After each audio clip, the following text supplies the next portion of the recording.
दैनिक जयपुर 28 अगस्त 2025। भास्कर। यदि नियुक्ति विज्ञापन से हुई तो यह नहीं देखा जाए कि एजेंसी ने की या सरकार ने। कोर्ट एजेंसी से व ठेके पर लगे संविदाकर्मियों को राहत नियम 2022 के तहत लाभ मिलेगा। प्रदेश भर की सैकड़ों याचिकाओं पर सुनवाई करते हुए दिया आदेश। Bhaskar news Jodhpur. Rajasthan high court ने एक महत्वपूर्ण आदेश पारित करते हुए प्रदेश भर में विभिन्न सरकारी योजनाओं और विभागों में प्रदेश में प्लेसमेंट एजेंसियों व संविदा के माध्यम से कार्यरत हजारों कर्मचारियों के लिए बड़ी राहत दी है। जस्टिस मुन्नूरी लक्ष्मण एवं जस्टिस बिपिन गुप्ता की डबल बेंच ने प्रदेश भर से सैकड़ों याचिकाओं पर सुनवाई करते अपने आदेश में कहा कि प्लेसमेंट एजेंसी से नियुक्त संविदा कर्मियों को भी नियम 2022 का लाभ मिलेगा। सरकार को सभी पात्र कर्मचारियों को नियम 2022 के तहत लाभ देने के निर्देश दिया है। याचिकाकर्ताओं की ओर से अधिवक्ताओं ने पैरवी करते हुए कहा कि नियुक्ति की प्रक्रिया और काम का स्वरूप समान है तो लाभ से वंचित करना असंवैधानिक है।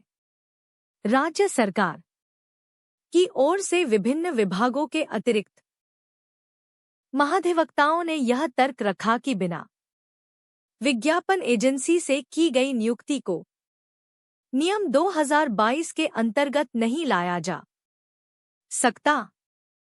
हाईकोर्ट ने सुनवाई के बाद Rajasthan contractual hiring to civil posts rules 2022 की व्याख्या करते हुए कहा कि यदि कोई कर्मचारी प्रशासनिक विभाग द्वारा वित्त विभाग की सहमति से निर्मित पद पर नियुक्त है और नियुक्ति सार्वजनिक विज्ञापन के माध्यम से हुई है तो यह मायने नहीं रखता कि नियुक्ति सीधे सरकार द्वारा हुई या फिर किसी प्लेसमेंट एजेंसी के जरिए। ऐसे सभी कर्मचारियों को नियम 2022 का लाभ मिलेगा।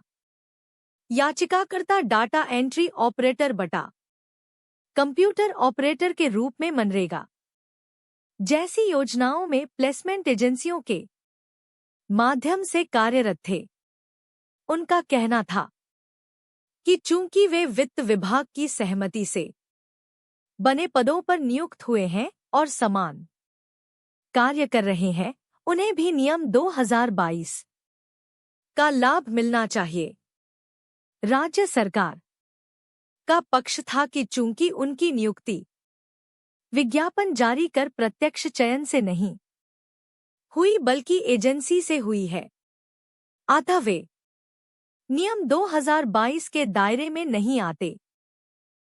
नियम 3 की व्याख्या में इसमें कहीं भी यह नहीं लिखा है कि प्लेसमेंट एजेंसी से आए कर्मचारियों को बाहर रखा जाएगा। यदि नियुक्ति सार्वजनिक विज्ञापन से हुई है और पद वित्त विभाग की सहमति से बनाए गए हैं तो कर्मचारियों को बाहर करना भेदभावपूर्ण है और संविधान के अनुच्छेद 14 का उल्लंघन है। हाईकोर्ट ने सभी याचिकाओं को स्वीकार करते हुए निर्देश दिया कि प्रत्येक कर्मचारी का व्यक्तिगत मामला Rajasthan contractual hiring to civil posts rules 2022 नियम 3 के आलोक में देखा जाए।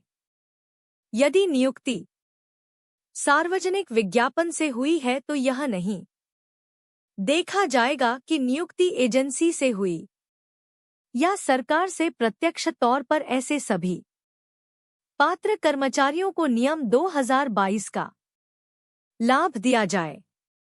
हाईकोर्ट के इस आदेश से प्रदेश के हजारों संविदा कार्मिकों को बड़ी राहत मिलेगी।